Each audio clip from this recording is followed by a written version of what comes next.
তো অনেকেই আছেন এই উকুলেলেটা কিনেছেন, এখন শিখতে গিয়ে আসলে তারা কুল কিনারা খুঁজে পাচ্ছে না, কোথা থেকে শুরু করবে কোথায় শেষ করবে।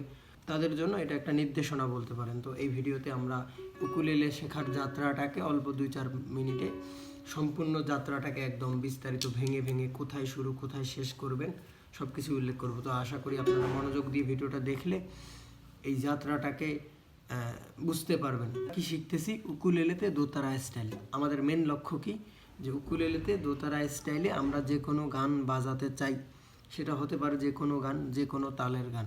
এখন আমাদের এই লক্ষ্যের দিকে যেতে হলে আমাদেরকে অবশ্যই একটা প্রথমত পথকে নির্ধারণ করতে হবে, যেই পথটা আমাদেরকে লক্ষ্যে নিয়ে যাবে। চলেন আমরা দেখি সে পথটা কি হতে পারে।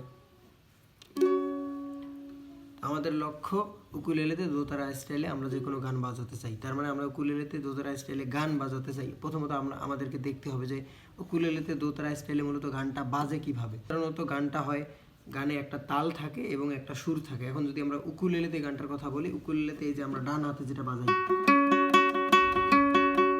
এটা হচ্ছে গানটার তাল। এখন যদি আমি গানটার সুরের কথা বলি, এমন যদি হতো আমি পাখির মতো, এমন যদি হতো আমি পাখির মতো উড়ে উড়ে বেড়াই সারাক্ষণ, যেখানে বাজালাম যে এমন যদি হতো, এটা কিন্তু গানের সুর নয়। গানের সুর হচ্ছে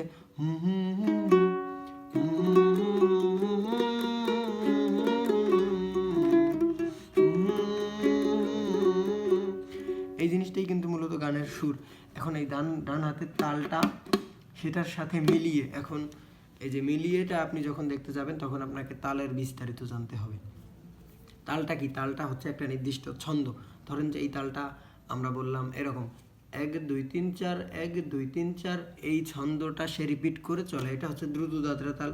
আপনি যদি দ্রুত দাদরা তালের কোনো গান বাজাতে চান, তার মানে আপনাকে তালটা এভাবেই বাজাতে হবে। আপনি যদি আপনার মন মতো বাজান তাহলে বাজানো হবে, কিন্তু তাল বাজানো হবে না। তাল বাজাতে হলে আপনাকে এই জিনিসটাই বাজাতে হবে। বুঝতে পেরেছেন আশা করি জিনিসটা? তার মানে তালকে তালের মতোই বাজাতে হবে, আপনার মন গড়া কিছু করলে হবে না। যেমন ধরেন দ্রুত জাতীয় তালটা, এটাকে এইভাবেই বাজাতে হবে এবং এটার সাথে সুর বাজানো। এখন তালের সাথে মিলিয়ে তালটাকে তালের মতো রেখে বা হাতে আমাদের সুর বাজাতে হয়। যেমন ধরেন ডান হাতে দেখেন সা পা সা সা সা পা সা সা সা পা সা সা সা পা সা সা, ডান হাতে কিন্তু সা পা সা সা চলতেছে, প্লাস এটার সাথে সুরগুলো বাজলো। এখন এটার একটা নিয়ম আছে, প্রতিটা তালের ক্ষেত্রে এরকম আলাদা আলাদা নিয়ম আছে। আপনি তার মানে প্রথমত কি আমরা যাত্রাটাকে দেখলাম যে আমাদের উকুলেলেতে দোতারা স্টাইলে গান বাজাতে হলে ডান হাতে তাল বাজাতে হয় এবং বাঁ হাতে গানের সুর বাজাতে হয়। একটা গানে তাল একটা থাকে, সুর একটা থাকে, ভালো ব্যাপার। তালটাকে শিখলাম, তালের সাথে কি করতে হয়? মিলিয়ে সুর পরিবর্তন করতে হয়, সেটাকে দেখলাম। এখন মোটামুটি এতটুকু জায়গা আমরা বুঝতে পারলাম। এর পরবর্তীতে আসে কি? সুর। তার মানে আপনি তালটাকে শিখলেন, ভালো কথা, এবং তালের সাথে সুর পরিবর্তনটাও শিখলেন, ভালো কথা। এখন সুর যদি আপনি না পান, না জানেন, বাজাবেন কি? পরিবর্তন শুধুমাত্র তো শিখে লাভ নেই। তো আমি অনেক ভিডিওতে আমার বলেছি, সুর জিনিসটা হচ্ছে মস্তিষ্কের ব্যাপার। সুর জিনিসটাকে আমরা অনুভূতি বলি। এখন দুঃখ কষ্ট যা আপনি বলেন, যে আপনার যদি ধরেন কোনো কারণে কোনো একটা কারণে আপনার মনে অনেক কষ্ট আছে, তো তখন আপনার মনে যে এরকম একটা ভাব থাকে, কষ্টের ভাব, সেটাকে আমরা অনুভূতি বলি। কিন্তু কষ্টের অনুভূতি, আপনি কোনো কারণে ধরেন অনেক কি বলে, কোনো কারণে আপনার ব্যবসা বাণিজ্য বা যে কোনো কারণে অনেক লাভ হয়েছে, সে কারণে আপনার কিন্তু মন দেখবেন অনেক ফুরফুরা থাকে, সেটাকে আমরা কি একটু মন ভালো থাকা এরকম অনুভূতি বলতে পারি না?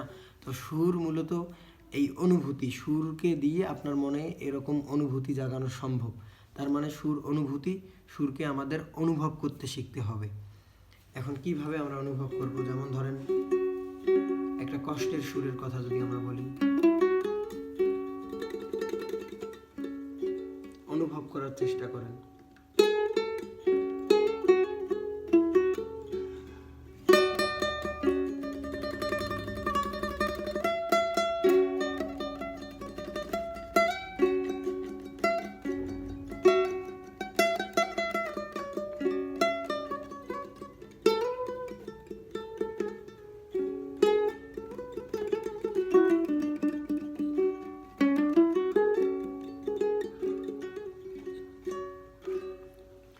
আপনি যদি এটাকে অনুভব করতে পেরেছেন, আমার মনে হয় আপনি এখানে একটা কষ্টের ভাব দেখেছেন। তো আপনি যখন দেখবেন একটা রোমান্টিক সুরের গান বাজানো হয়, এখন গানে তালের ব্যাপারটা বাদ দিলে সুরের ব্যাপারে যদি আসি, গানে দুই ধরনের সুর হয়, একটা হচ্ছে কষ্টের সুর, একটা হচ্ছে রোমান্টিক সুর। কষ্টের সুর, একটা রোমান্টিক সুর। এখন যখন রোমান্টিক সুরটা আমি একটা রোমান্টিক সুরের গান গেয়ে দেখাবো, আপনারা দেখবেন আমার মুখে একটা হাসি খুশি এরকম ছাপ থাকবে। স্কেলটা একটু নিচু করে নিলাম, তো এখানে আমার গান গাইতে আর কি সমস্যা মোটামুটি। বন্ধুরে কই পাবো সখী গো,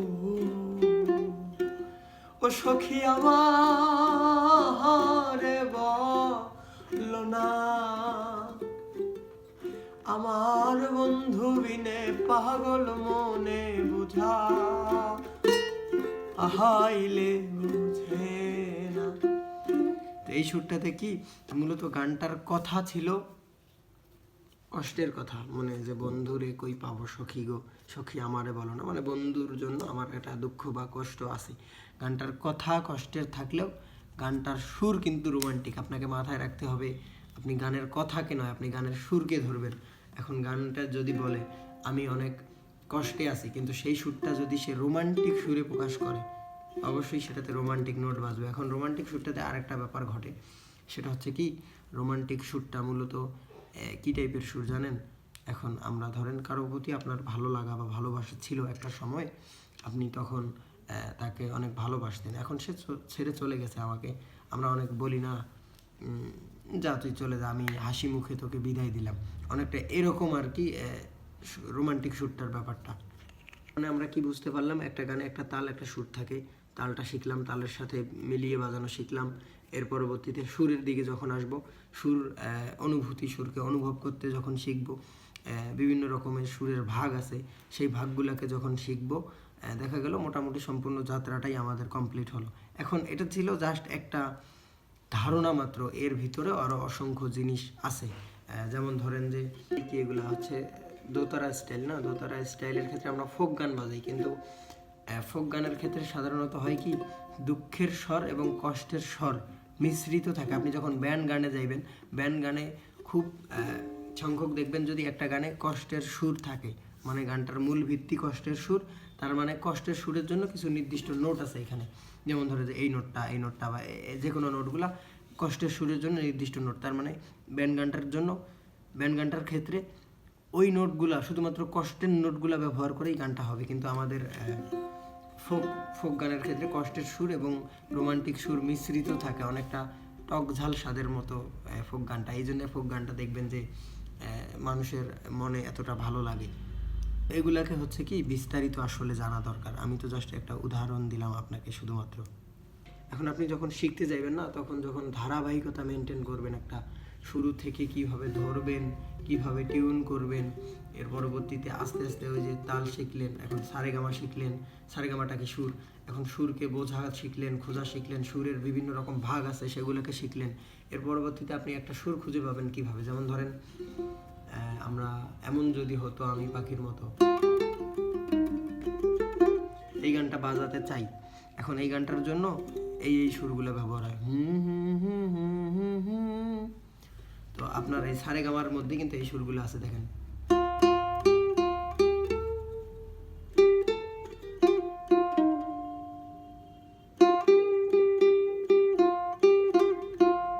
এগুলো আমি কিভাবে বাজাতে পাচ্ছি জানেন?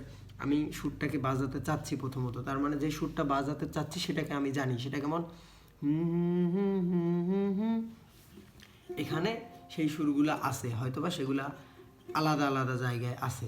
এখন আমার মস্তিষ্ক, সুর কিন্তু মস্তিষ্ক থেকে আসে, আমি বলছিলাম আমার মস্তিষ্ক এই সুরগুলাকে মিলাতে চাচ্ছে, যে প্রথম হুটা দেখেন মিলে গেছে, সা সা সা,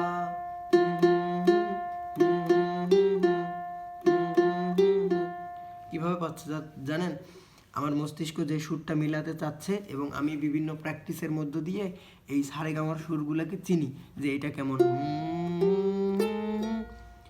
এর মানে আমি সকল সুরগুলাকে চিনি এখানকার এবং একটা সুরকে বাজাতে চাই। মস্তিষ্ক যেটা চেনে আর যেটা বাজাতে চায় সেটার মধ্যে অটোমেটিক একটা মিল করে, সেটা খুব অল্প সময়ের মধ্যে হয়, এটা ন্যানো সেকেন্ডের মধ্যে হয়ে যায়, খুব অল্প সময়ের মধ্যেই জিনিসটাকে মস্তিষ্ক করে ফেলে। তার মানে আপনাকে প্রথমত সুরগুলাকে বুঝতে হবে, বিভিন্ন প্র্যাকটিসের মধ্য দিয়ে সুরগুলাকে চিনতে হবে।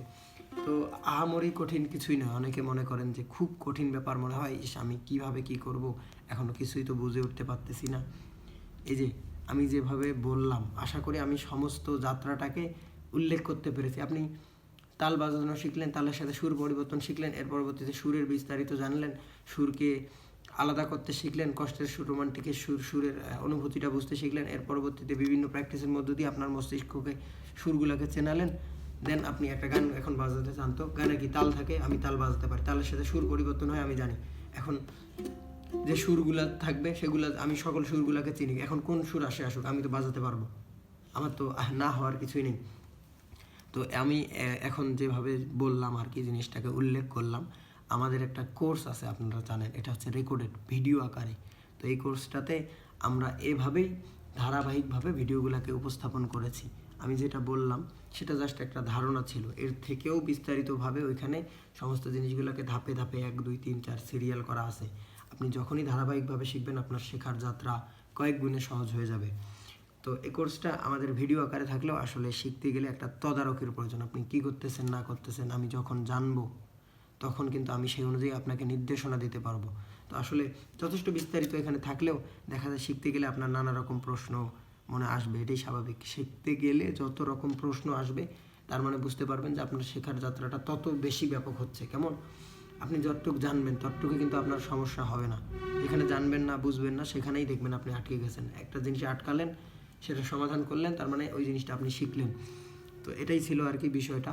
তো আমাদের এই কোর্সটাতে একদম শুরু থেকে শুরু করে আপনার শিখতে যতদিন লাগে, এক কথায় আপনাকে হাতে ধরিয়ে দেওয়ার সম্পূর্ণ দায়িত্বটা আমি নিজে নিয়েই আমাদের এই কোর্সটাকে বানিয়েছি। আপনি ধরেন 1 নম্বর ভিডিওটা দেখলেন, দেখে আমাকে করলেন, বিস্তারিত পাঠালেন যে ভাই 1 নম্বর ভিডিওটা এরকম এরকম প্র্যাকটিস করতেছি, দেখেন তো হচ্ছে কি হচ্ছে না। আমি দেখলাম সব ঠিকঠাক থাকলে আপনাকে নির্দেশনা দিলাম যে এখন 2 নম্বরে যান, অথবা 1-এর কোথাও ভুল ত্রুটি থাকলে সেটার সমাধান দিয়ে তারপরে বললাম 2 নম্বরে যান। এভাবে করে আপনার শিখতে যতদিন লাগবে ততদিন পর্যন্ত আমাদের এই গাইডলাইন সাপোর্ট বলেন চলতে থাকবে আর কি। আর আমাদের কোর্সটা বানানোর মেইন উদ্দেশ্য যেটা, সেটা হচ্ছে আসলে এগুলো আমাদের শখের জিনিস। আপনি শখ করে জিনিসটাকে কিনেছেন, এখন হয়তো বা আপনি কারো কাছ থেকে শিখতে যাবেন, প্রতি মাসে আপনার একটা অ্যামাউন্ট তাকে দিতে হবে। সবার পক্ষে সম্ভব হয় না এই জিনিসটা বহন করার। তো সেই ধারাবাহিকতায় আমি চেষ্টা করেছি একদম স্বল্প মূল্যে, যেহেতু আমি আপনাকে সময় দেব, ভিডিওগুলোতে সময় দিয়েছি, অবশ্যই আমার এটা থেকে কিছু প্রাপ্য আছে। এটা জাস্ট একটা নামমাত্র মূল্যে বলা যায় যে স্বল্প মূল্যে আমাদের এই কোর্সটাকে আমরা সম্পূর্ণ করতেছি।